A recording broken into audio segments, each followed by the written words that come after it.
morning. Good morning, Lieutenant Governor McNally and members of the Commission. I'm Frank Strada, Commissioner of the Department of Corrections. We're here today seeking approval to issue a request for proposals for the private management and operation of the South Central Correctional Facility.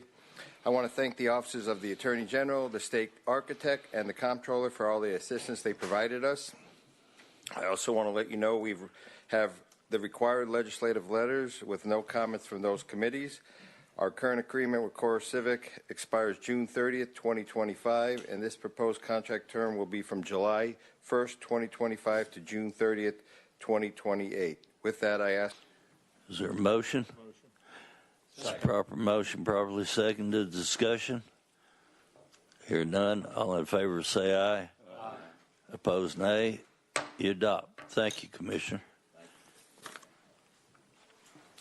Next item, UT. Yes, our next item is for the University of Tennessee, and we have Senior Vice President and CFO David Miller here to present this item. Mr. Miller. Good morning, Commissioners and Speaker. We have one item to request today, and that is the approval of the UT Institute of Agriculture Master Plan. With your permission, I would ask Jessica Leonard from the firm of Ayers St. Gross to make a brief presentation and request approval. Thank you. Jessica? Perfect. Good morning. Thank you for letting me be here to present this exciting project. For context, in 2023, the University of Tennessee Knoxville completed a master plan for the campus that did include the facilities for the College of Ag and College of Vet Med on statewide assets across the state under UTIA. You can see from this map, the scope is large. It included 28, the Ag Rec, which is over 28 sites and 21,000 acres across the state. The drivers for the plan were similar to the Knoxville plan. It was focused on growth around research, around STEM education, as well as outreach and extension, as well as facility renewal. So focusing on facilities that have become aging. Good news is the majority of them are able to be renovated with only a few deemed obsolete and needing replacement.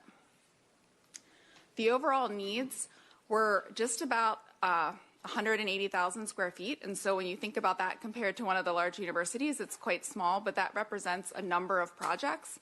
And we've organized those projects by site and by grouping. So there's buildings that are similar to university buildings like education and STEM. Others that are housing for both staff as well as the 4-H centers for students and people that are coming to the camps, as well as venues for events and 4-H activities such as fields and playgrounds, as well as site and infrastructure. So there's different projects across all sites in all regions. And additional to the projects, that land is a very big part of the mission for UTIA. And so while there's no desire to grow and add land, we did want to think about the geographic areas that are within proximity that would still allow for operational management that might include geography, soils, climate that allows for unique research that supports the UTIA mission. The projects in the plan are under 3 phases, including the funded projects that are mostly part of the American Recovery Plan, and then the near-term projects are listed in the 0 to 5 year time frame. They include new construction, renovation, site infrastructure, as well as security projects, running the gamut across those project types. And then the midterm projects include similar that are really put in the midterm due to priority, but mostly due to the enabling projects that are required in the near term in order to allow those to happen. So that's like the fastest presentation for a year-long 21,000 acre campus. Thank you. Do we have a motion? So moved. Second. Proper motion, properly seconded. Discussion. Hear none. We'll vote. All in favor, say aye. Aye. Opposed, nay. You adopt. Thank you.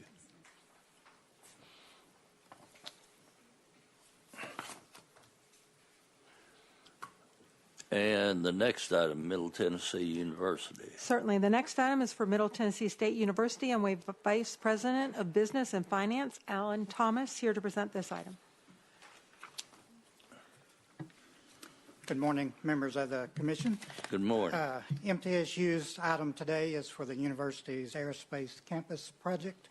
This project provides new facilities to serve the MTSU Department of Aerospace at the Shelbyville Airport. This project represents the first phase of development and provides new facilities serving the MTSU Professional Pilot Program, including a flight operations building and a hangar to maintain MTSU's aviation fleet. MTSU respectfully requests the Commission's approval of the early design phase. At this time, and if agreeable with the Commission, I would like to turn the floor over to Rich McNeil with TM Partners to provide a brief presentation of the project's design. Mr. McNeil. Good morning, Commissioners. Thanks for having us today. Rich McNeil with TMP, here to present the MTSU Aerospace Campus. So as you can see, they are moving down to the Shelbyville Municipal Airport, which is down Highway 231 from MTSU's main campus. Their current operations are at the Murfreesboro Airport, and they are outgrowing what they can provide there. So they're moving down to Shelbyville in this greenfield site. As you can see, it's adjacent to the taxiway and the runway of that airport down there. And I want to point this of a flight operations building, a 141 hangar building, and one utilized for the training. And our project has a training apron as a part of it as well to park all of those planes. Just to the east of that, adjacent to the taxiway, is a current, not part of this project, but under construction, leased apron space, so MTSU can start operations out there before this project is complete. We will be able to go through our apron. To the right, we'll be going out to the taxiways, and to the left is coming back in from the flights. Looking at the floor plan of the flight operations building, the main piece is a circulation spine through the building, a two-story height space that many of the spaces will connect to connect all of the students, for them to mingle, to do what they need to do on a daily basis as far as socializing and for work around throughout the day. You've got the classrooms on the right off of that circulation spine, a food service to come up there. Again, it's a remote campus. They need their own food service. And then you've got a simulation bay that will have flight simulators in there for the students to be able to train on those simulators. And then we've got an area of briefing rooms on the left, a series of 50 rooms that are required for each of these students that are about to go on a flight to do a pre-flight briefing and a post-flight briefing. And because there's so many of them and those are kind of private discussions, they need their own individual rooms. The main piece is the dispatch area, which is where the students will get their planes, literally get the keys to the plane, get the manual for that plane, and do their studying that they need to do before they take it out on flight. The second floor consists of a lounge area for the faculty and the students to mingle while they're relaxing, while they're studying, and to also take a separate kind of break if they want to bring their own lunch with them. But there's a lot of interesting commingling with the faculty and the students here, especially being remote, and with what they do flying planes together, they're together a lot, so the mixing lounge was desired. Area for the flight instructors on the right, and then administration offices and evaluation rooms on the left. The evaluation rooms are kind of end-of-semester rooms to discuss with the students how their semester went. You see some renderings here as well inside of the lounge area. And then the hangar, just a very large hangar, a pre-engineered manufactured building with some offices on the plane south, and then a receiving and storage area for the campus being built into that hangar for a lot of the parts that are needed on a regular basis. And there's just a view of the hangar from both sides. This is a view of the flight operations building. Again, you see the dark metal panel main two-story spine, kind of announcing that the grandness of this building. Utilizing metal panel materials on this project, because we're away from the main campus, we're able to get a different kind of material palette and to be forward-thinking with an aerospace type of program. And a large prominent MTSU Aerospace will be put into the metal panels to show all the passers-by on the highway MTSU has a presence here at the airport. This is a view from the air side where the apron is going to be. You see the dispatch area at the bottom and an overlook balcony on the top. This is a view higher up from the apron side to where you see the 141 hangar, and then a view from the land side. We are on budget, and we are estimated to start construction this spring, to be completed spring of 27, to move in for classes fall of 27. You mentioned you're on budget. Mm-hmm. Good. Yes. Good. we have a lot of problems with that. How many students will you? For the first phase, there'll probably be anywhere from 100 to 200 students. Excuse me. Close to 1,000 for the first phase. Down the road with future phases, add about another 100, 150 more. But in time, they want this to be a full campus for the program. And this is single engine? Yes. Okay. Any further questions? I'll move approval. Second. Proper motion properly seconded. If I may, before you call for the vote. You may. Thank you. I just want to note, I believe Speaker Pro Tem Marsh is here in support of this item. Just wanted the minutes to reflect his presence today.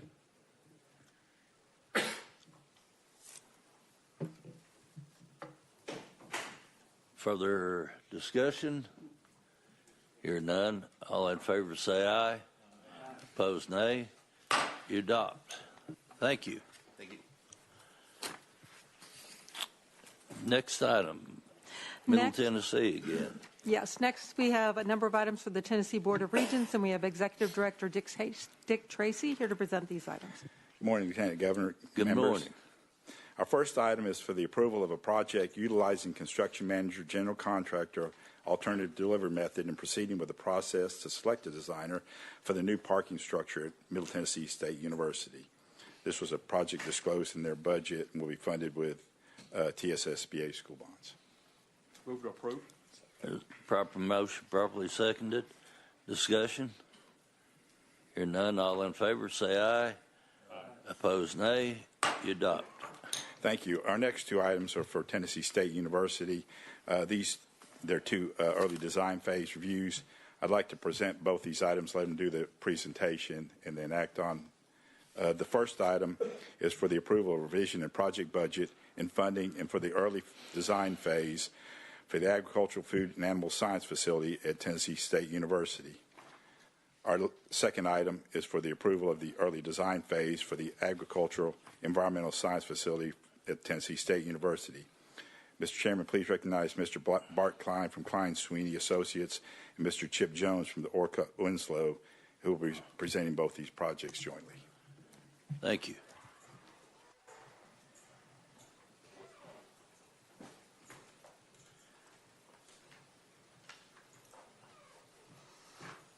Hello, Commission. Glad to be here. My name is Bart Klein with Klein Sweeney Associates. I'm accompanied today by Chip Jones, who will come up and present later on as we get into the presentation. The project is for the School of Agriculture. This is two separate projects in one building. Klein Sweeney is the designer for the Agricultural, Food, and Animal Science Facility, while Orcutt Winslow is the designer for Environmental Science Facility. The project is located on the corner of Dr. Walter S. Boulevard and Schrader Lane. It's at the perimeter of the TSU campus and overlooks the TSU farm. The site has roughly a 40-foot elevation change from Dr. Walter S. Boulevard to the south portion of this image. To reduce on-site export cost, we have benched the building inside the hillside so the lower level of the building is also retained in earth. The main entry for the building for students is off of Schrader Lane, identified as number 4 on the slide. And as they enter the site, they hit a plaza, a student commons area, identified as item 2. To the south of that image, you have dedicated parking, identified as item 3 for employees and professors. We've also planned for the future sensory lab that will happen at a later date, as identified in item 5. The light blue color is the animal side of the building, and the dark blue is the environmental side of the building. As we look at the lower level, you can see how the building is benched into the hillside.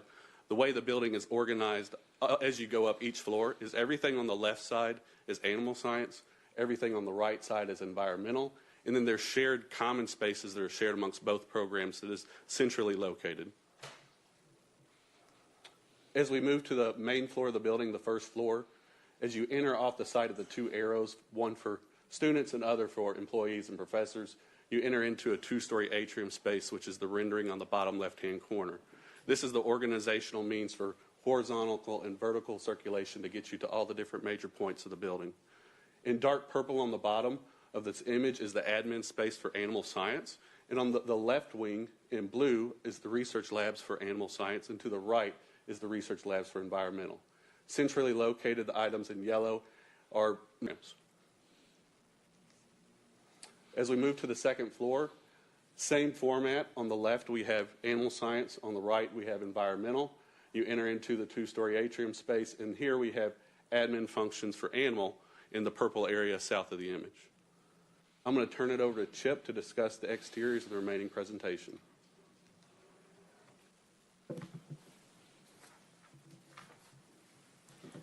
Thank you, Bart, and good morning. Good morning. So, materials used for the buildings include brick, stone, and metal panels, all building from the existing palette found on TSU's main campus. This view displays the main entrance to the facility from Schrader Lane, with the Food and Animal Science Lab wing to the left, the entry lawn in the foreground, and the administrative wing to the right. Most of the labs have north-facing views overlooking Walter S. Davis Boulevard and TSU's farm beyond. In this view, the Agriculture Environmental Science Lab wing is to the left, a shared balcony with outdoor classrooms below, or an outdoor classroom below in the center, and the Food and Animal Science Lab wing to the right. For the Food and Animal Science facility, the opinion of cost is $35,591,816, with a bid target of $35,600,000 and an MACC of $37,450,000. The Agriculture Environmental Science facility absorbs the site work for both projects, so the costs are broken out with the opinion of cost for site at $3,720,078, and for the building at $22,268,546, all totaling $25,988,624. The bid target for the project is $26 million, and the MACC is $27,300,000. Providing a high-level view of the project schedule, notice to proceed for completion of CDs was given the end of November to both design teams, and the anticipated completion of construction documents is the end of January. Anticipated notice to proceed for construction is April of 2025, with substantial completion being August of 2026. That concludes our presentation. Do we have a motion? So moved. Properly moved and seconded, and discussion. Comptroller. I'll defer to the treasurer. Mr. Chairman, Treasurer Lillard. I just wanted to ask Mr. Tracy, in terms of the bid process for this particular project, we're working off a designer's estimate at the moment, right? Right where we are. Then, right. Okay, you got two different separate estimates. Correct. And all that. But before this project proceeds, I want to make sure that once the construction documents are completed in January and everything, that we look at them again to make sure that we're all in agreement that it can be built for the amount of money that's in the budget presently. As you know, as Lieutenant Governor alluded to in a prior matter and everything, we have some instances where the estimates involved the actual construction cost that's ultimately determined is different, and there's a shortage that has to be made up. And I want to make sure that we don't, to the extent that we can do that on the front end, make sure we don't have that happen here in this case. Yes, sir. We wouldn't proceed on unless we had the funding. And working with Dr. Reddy over all these years, and these projects are typically funded with grant money that he understands if there is a need for additional money, it's usually money that he gets through federal grants. We've never come back to the state to request more money for one of the ag projects that he's got funded through federal money. Okay, but in this case, I'd like for you to also review the plans with the state architect to make sure that that's the case going forward at the time when we're going to proceed, okay? Yes, sir. So, and if any further approvals are needed, then we'll take that up at that point, okay? Yes, sir. All right. Comptroller Mumpower, and then Thank you very much, and I appreciate the treasurer's comments. And again, it's my understanding this project is funded through federal dollars and through money appropriated in the 22-23 state budget. That's correct, sir. And reiterating what the treasurer asked, if any costs for this project at any point exceed the amount appropriated, that you come back here for approval before any more work is done. That's correct, sir. The Building Commission requires, for me to increase the MACC, I would have to come back before this body for that approval. Whether that is more federal grants. Yes, sir, that is correct. Or more state dollars. That's correct. Thank you very much. Secretary of State. Thank you, Governor. Just in keeping with making sure we recognize state legislators when they attend, we have Senator Charlene Oliver in the audience today, and also Representative Harold Love, Jr., who is also the new president of the National Conference of Black State Legislators. So congratulations to you, Mr. President. Thank you. Further comments? We'll be voting on both projects. I think we can take them together.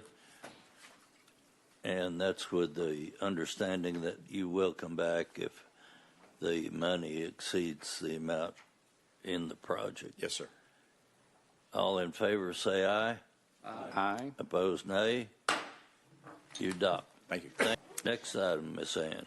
Next, we have an item for the Department of Finance Administration, and we have Deputy Commissioner Eugene Newbert here to present this item. Good morning, Lieutenant Governor, Speaker, members. F&A has one item today requesting approval of a modification to the Memphis Tourist Development Zone. The city is seeking to move the location of the hotel qualified public use facility to 250 North Main Street, which is the Sheraton Hotel attached to the Convention Center, as the Lowe's Hotel that was contemplated in the December 17th, 2018 action by the Executive Subcommittee was not constructed. I want to mention three important items to note for the record, and then with your permission, Mayor Young is here who can briefly discuss the project and answer any questions. First, I want to be clear, this modification will not increase the size of the tourist development zone, nor will it extend the duration of the TDZ with respect to the state's portion of sales taxes within the zone that are carved out and retained by the city. There is a statute that will allow the city to retain the local portion of taxes that are associated with the hotel for 30 years once the hotel begins acting as that QPUF, but it will not affect the state portion, which are set to expire. It's either 2030 or 2031. Second, the proposed project to renovate the hotel will require issuance of some bond debt in the future, which must be reviewed and approved by the State Funding Board. That request and approval is separate and apart from any action that this body takes, meaning that the Funding Board is not bound by this approval. They will review the item on its merits at the time that it is presented to the Funding Board. And third, regarding the bonds and the motion that we would seek, F&A and the Comptroller's Office have reviewed the preliminary finances that were submitted with this request and would ask that this body consider making the approval of this modification request contingent on the city agreeing that any bonds issued in connection with the hotel that use any taxes apportioned and distributed pursuant to TCA 788-106 for the repayment in whole or in part of those bonds shall also contain a general obligation pledge by the city for repayment of those bonds. So with that, Mr. Speaker, with your permission, Mayor Young is here. He can talk specifics about the project and then answer any questions. Thank you. Mayor Young, glad to have you with us. Glad to be here. Thank you all for allowing us to be here to present this item. As noted, this is an important project for us. You may have heard that the city recently acquired the Sheraton Hotel due to the fact that it was getting ready to be auctioned off. We wanted to be very proactive in our approach as we look to grow the city of Memphis and downtown Memphis specifically. This is a property that is literally connected to our convention center, in which we invested $200 million recently, and we want to make sure that this property is protected moving forward. despite what some may think, we are not getting into the hotel business. We are going to work with individuals that are experienced in that space to manage the hotel as we work with a development team to ultimately get this property back online at its highest form. Right now, I think they have about 400 of the 600 rooms that are available, and we want to make sure that all of the rooms are available in high quality. This property, last thing I'll say, is really, really important towards our long-term goals. If you know the geography of Memphis, you know it's on the northern end of downtown. Just to the north of it is St. Jude. St. Jude has recently acquired some significant blocks within the Pinch District, which is adjacent to their facility, as they have been making a $9 billion investment in their space, thanks to the support from you all. They are also looking to have an impact outside of the gates, which is in the Pinch District, which is just to the north of this property. And it's also connected to the broader narrative of redeveloping all of downtown in connection with the Grizzlies and the support that you all have given us there. And so this is part of a broader effort that we believe is going to solidify downtown Memphis for many years to come. And certainly welcome any questions that you might have. Motion on the item. Second.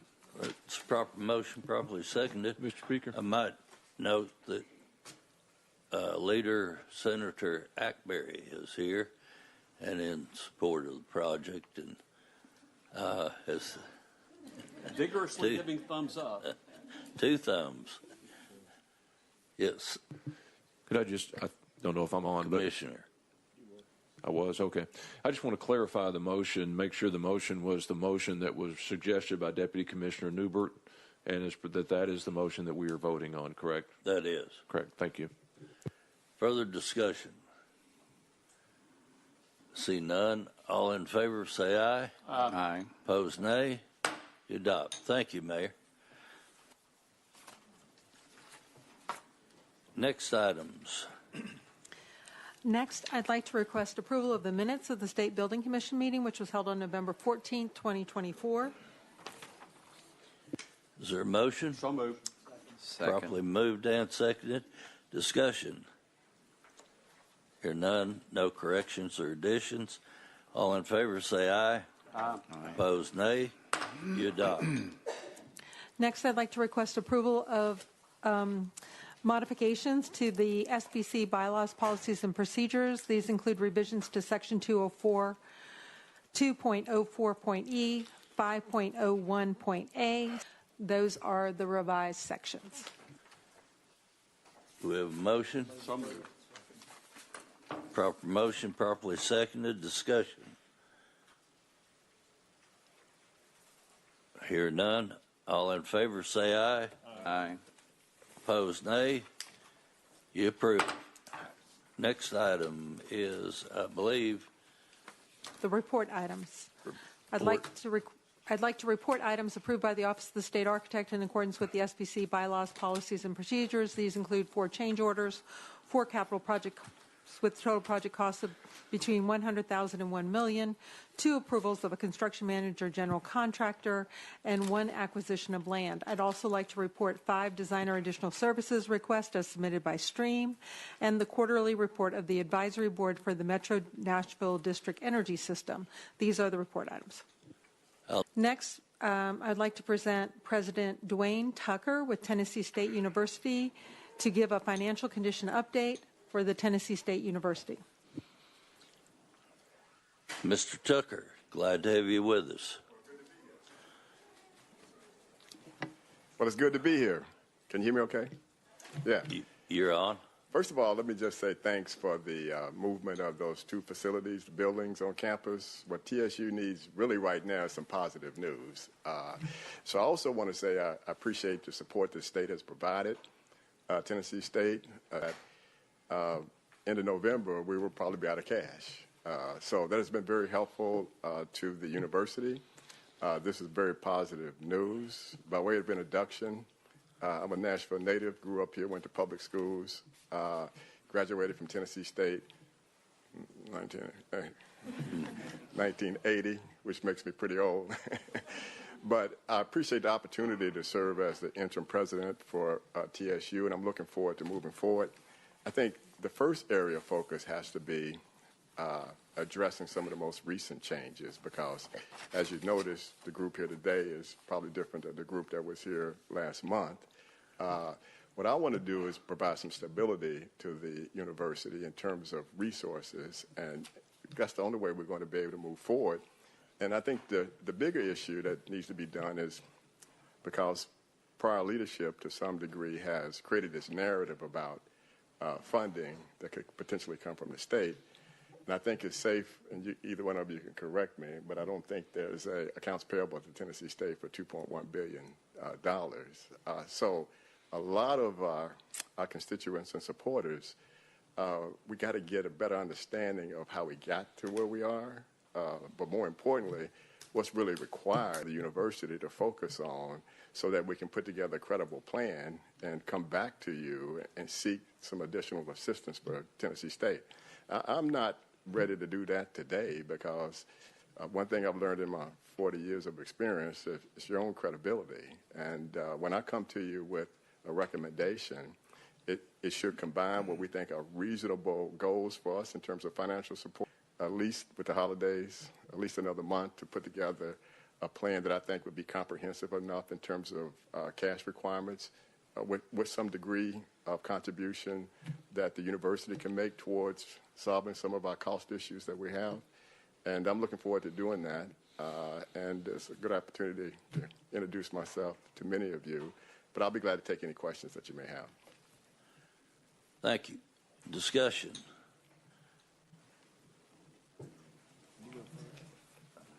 The financial exigency, the boards failed to enact that.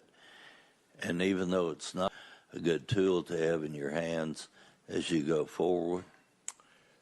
At some point, I would agree, yes. But right now, I don't think that's ever been presented to the board to vote on. I do think it needs to be part of the overall understanding of what our financial needs are.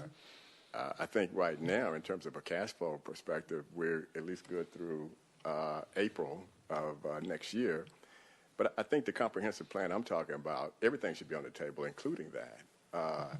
And I think if that's something that makes sense for us to do after we come up with our view of what the needs are and what decisions we need to make internally and run in terms of adjusting our cost structure and going through every department within the university to determine what areas that we could either eliminate some things and reduce some costs, that should be part of that conversation. Right now, I just don't know enough to tell you that that's the right thing for the board to approve right now, but it should be on the table with a lot of other options as well. Won't you run out of money in May? Yeah, but I do think if we put together the right plan, that plan can be executed efficiently and effectively where we can mitigate some of that expense before we get there. So I'm pretty comfortable that we can put together a plan that all of you would see as somewhat credible moving forward.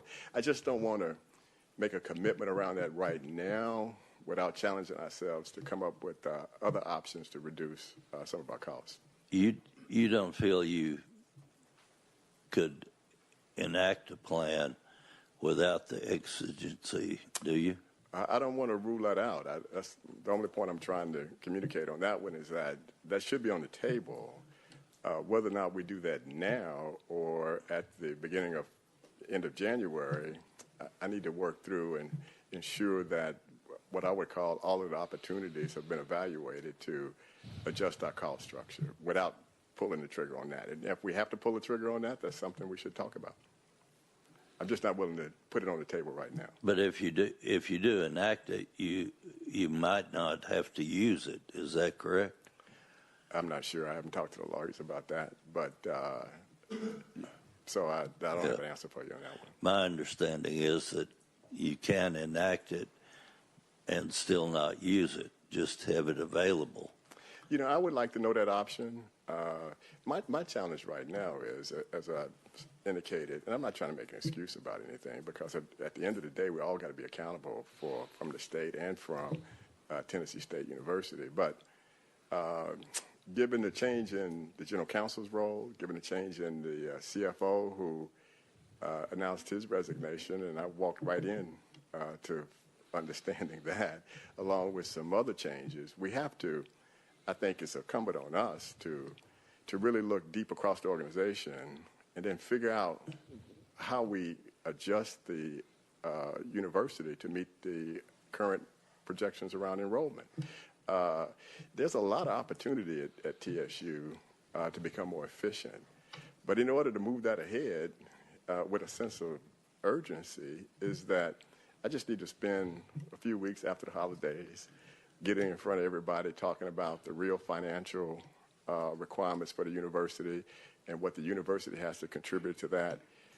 Until that happens, it's sort of like, I do think bringing in some additional resources that have the expertise to hit the ground running will help improve that and move it up fast. The CFO that can come in and immediately make a difference, because at some point, the resources being provided to the state is only for a limited period of time. We have to begin to adjust our overhead for the footprint that we have today. To me, your question is part of that same conversation. I'm just not ready to say I want to move out with that now without understanding the implications associated with that. And to your point, you can get it approved and maybe just hold it if needed. That is an option. I just don't have the preview of that to say it's something I want to commit to today. And as far as enrollment, there have been problems in the past with enrolling a large number of students who weren't really qualified, either qualified by diploma. Have we made significant changes in the enrollment process to prevent that from happening? We have made some changes in that, and I would agree that we sort of stretched some of the limits in terms of to be in a four-year college versus maybe a two-year organization. But what keeps me up at night in the first 24 hours of my new job is to get down a little deeper into the organization to make sure some of the foundational and the basic kind of things like financial aid and how we're awarding scholarships to and funding for students, the process needs a lot of work. And I think if we can put the right resources on there coming out of this year and starting differently in January, we can pick up some momentum and get a lot of things done in a short period of time. I'm very comfortable about attracting successful executives who can come in and help speed that process up. And I think we're going to have to be very specific about the 1A, those at the same time. And I think the key to that is bringing in some additional resources that can help go down the organization to ensure and validate that the processes and things like you're talking about have actually been fixed. My bigger concern is I'd like to have validation of that myself before I can get in front of you and say, for sure, we're not accepting kids who aren't ready for a four-year college at Tennessee State University. Oh, thank you. Further questions? Comptroller Mumpower. Thank you very much, Mr. Chair and members. And Mr. Tucker, thank you personally for first being willing to serve on this Board of Trustees and for being willing to thank. In fact, I thank and appreciate all of you who are here who serve on the Board of Trustees. I also have great appreciation for the decision you made as a board to dismiss your prior general counsel. I think that was a very positive decision. To dismiss your prior CFO, I think that's a very positive decision. And to work with the Attorney General's office to cancel the contract of the previous president, who has made out like a bandit while leaving only a legacy of dysfunction. Are you, as a university and a board, finished with your association with the previous president in every way? Yes. No parking places, no Titans football tickets, no building naming, completely finished? I am, yes. Yes. We have the vice chairman of the board present. Would you like to address that question as well? I probably should have checked with him first since he's an attorney. If you will identify yourself for the record. Yes, I'm Charles Trauber, Vice Chair of the Tennessee State University Board of Trustees. Thank you for the question, Comptroller Mumpower. Good morning to all the commissioners and Lieutenant Governor McNally. Your question was, are we finished with the relationship with the prior Yes. president, Glenda Glover? Yes, in any way whatsoever. My understanding is that that matter is the source of potential litigation. Mhm. So I will refer you to the Attorney General's office if you have any questions. Not related to speaking about the contract, you as a trustee, I want to hear your personal judgment. Are you finished with that association? I'm finished with that association. I'm looking forward to moving forward. with the Thank you. I university. am too. One quick question, and I don't know which one of you to direct it to, but I think it's important in particular that the taxpayers of Tennessee understand the situation. That if things go perfectly, the state provided you money to get through the end of this calendar year, and then if things go perfectly for you with enrollment and tuition and financial aid, you believe you have enough money to make it through, I thought mid-May, but you said today April. April, May. Well, yeah. That's right. So what we're saying is, if things go perfectly, you have enough money to make it through April or May. Well, your payroll alone is $18 million a month. So let's say you have enough money to make it through mid-May. That means you have an $18 million payroll expense in June and a $9 million payroll expense for half of May. So that's $27 million. Plus, you think about your other operational costs, it's in the range of $40 million. However, if you only have enough money to make it through April, that's $58 to $60 million that you need from the state of Tennessee in order just to stay open through June 30. And that is, of course, moneyically, when you had your trustee meeting and you acknowledged that you knew you only had enough money to make it through April or May, yet you didn't take the step to declare fiscal exigency, what you basically said is, well, we know the legislature will make up. We know the taxpayers of Tennessee will make up this slack. In essence, whether you said that directly, that's the message, if you understand. Yeah. And so I think what we're looking for, particularly, and if you go back to the Lieutenant Governor's questions, we need an outward sign of an inward understanding, because the taxpayers of Tennessee are not called upon to bail out any other university, community college, TCAT in this state the way we've been called on to bail out TSU, primarily because of the poor judgment exhibited by the prior president and the cabinet members of that prior president. Your alumni and the public have been misled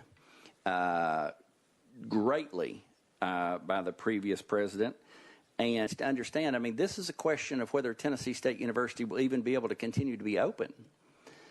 Because in order for Tennessee State to continue to be open, it's going to take a bailout.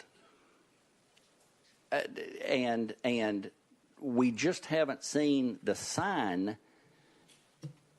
that you're ready to face that head on. There's no way out of this without laying more people off, and that's a sad thing to talk about anytime. But you've got to reduce that monthly payroll number. And I've seen the letter we received from Chair Winton, who I know and appreciate, and I've heard you today, and you say, we just need more time. We just need a few more weeks. We need a month. We need 2 months to figure it out. Well, you know, every month is at least $18 million in payroll. So I don't know if that's a question or a monologue. But it's a great monologue and statement. But I mean, I hope it connects with you, with all of you. And I mean, what's the way out? I don't know.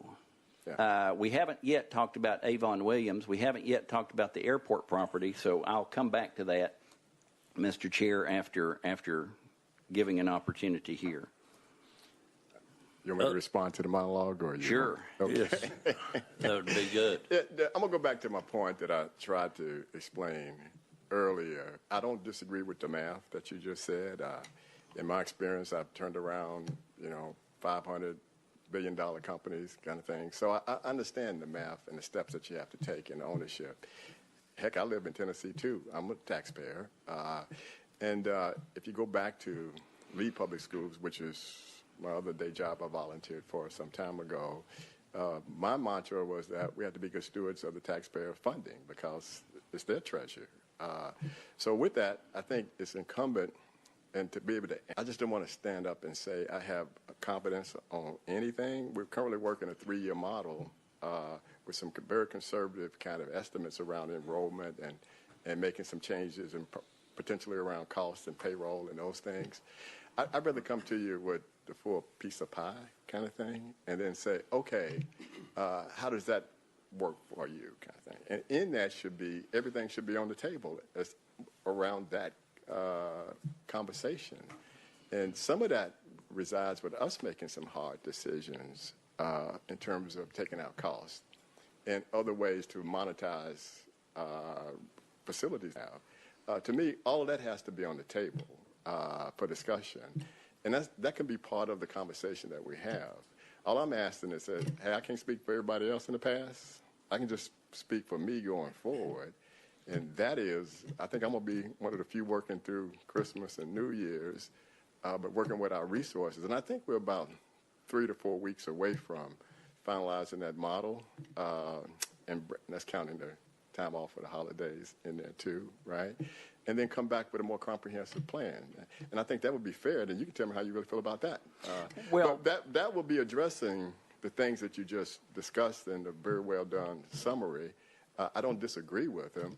I just can't sit here and articulate that I got a plan for those right now. Sure, and I appreciate. But I'm not saying that to dodge it. I appreciate that very much, and I don't think you are, and can already tell. I mean, you're more forthright and clear than anyone we've seen in a long, long, long time, and I appreciate that. Getting back to, I think, a point that the Lieutenant Governor made is, sometimes you work on a project and you need a lot of tools in your toolbox. You might not need to pick up that tool.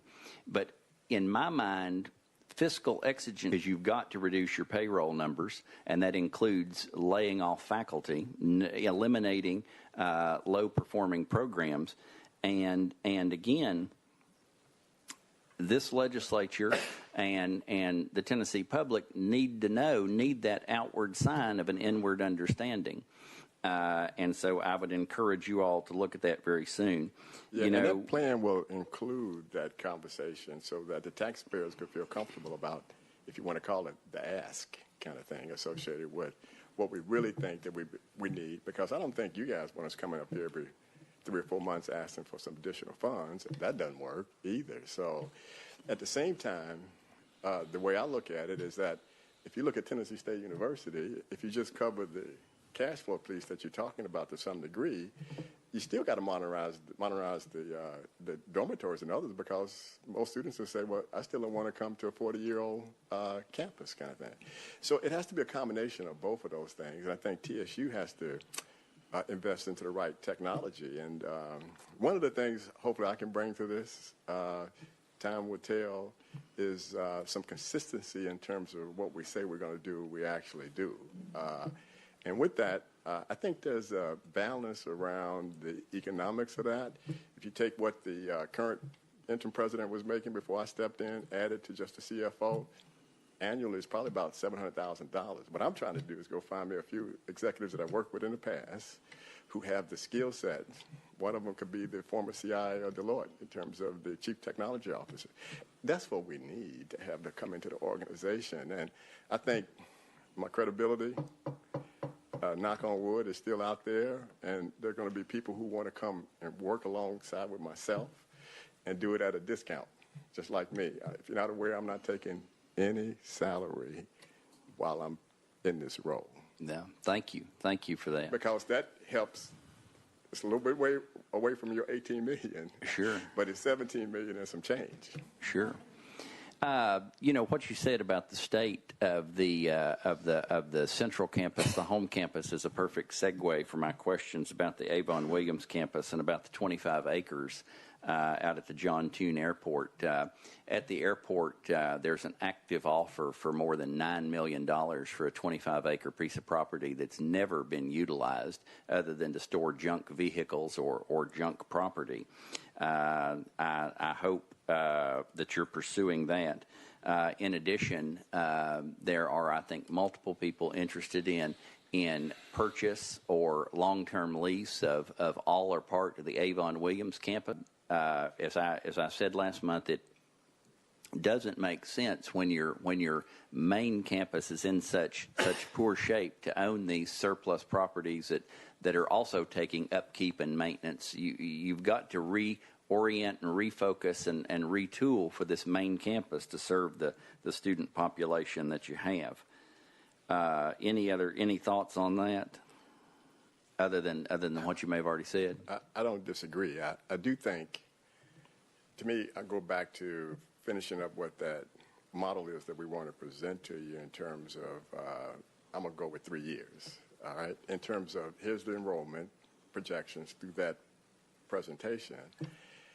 There's no way I could get in front of anybody if it's only 6,100 students at Tennessee State I made up, and that can be accommodated on the downtown campus.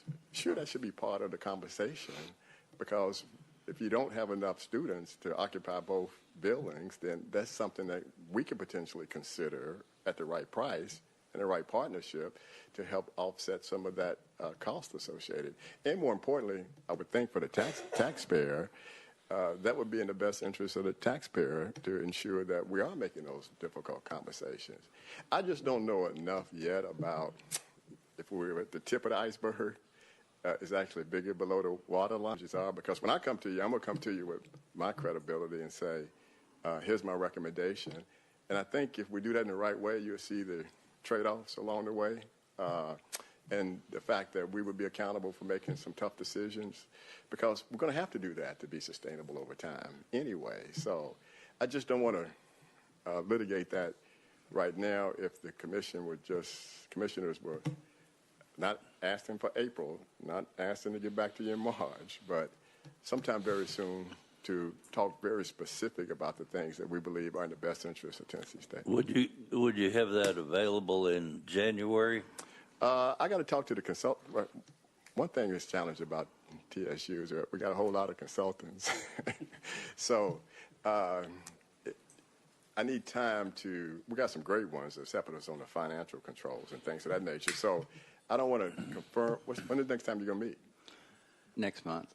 Is Alvarez and Marcel still working with you? Still working with us and doing a great job. Still working with us. Yeah. And they're the one working on the model.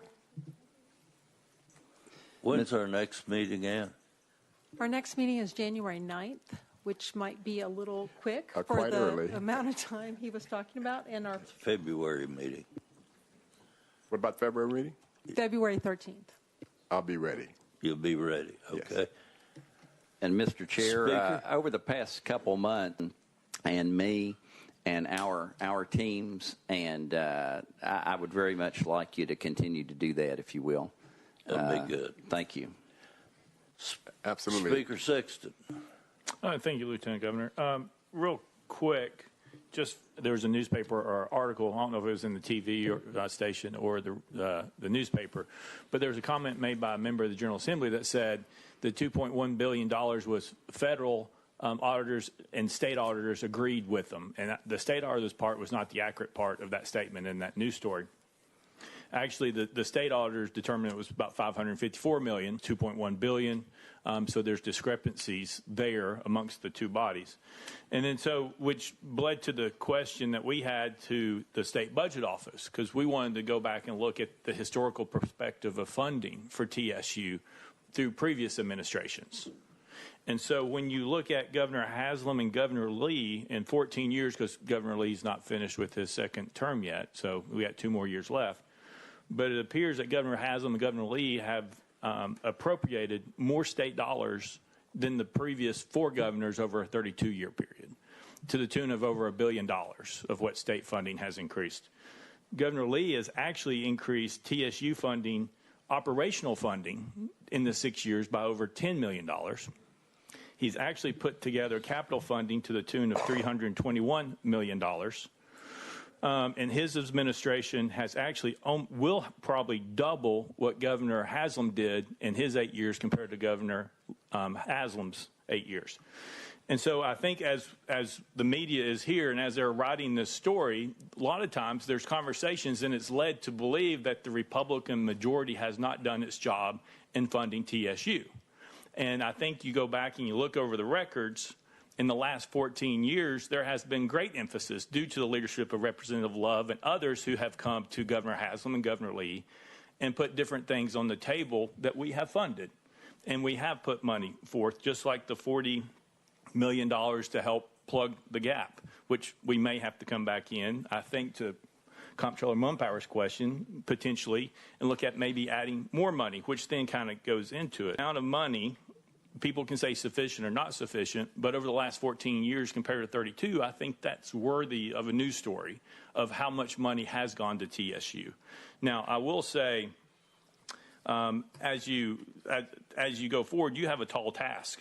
You really do. And I appreciate all the things that you all have done, the board, as well as you and your predecessor who started the process, I guess, to go ahead and try to right the ship. And it's going to take a long time to right the ship. It really is. But I think to everybody's concern up here is I don't know how you can right the ship without doing certain things, whether you use it or not, and setting the stage for you. I'm not going to tell you. I get what you said. 4 different times you said the same thing. You're going to wait until you get there. I understand. But at the same time, everything has to be on the table. If you have enrollment that's dropped 25% and you're close to 7,000 students now or less, I think, the overhead is just not keeping up with the revenue.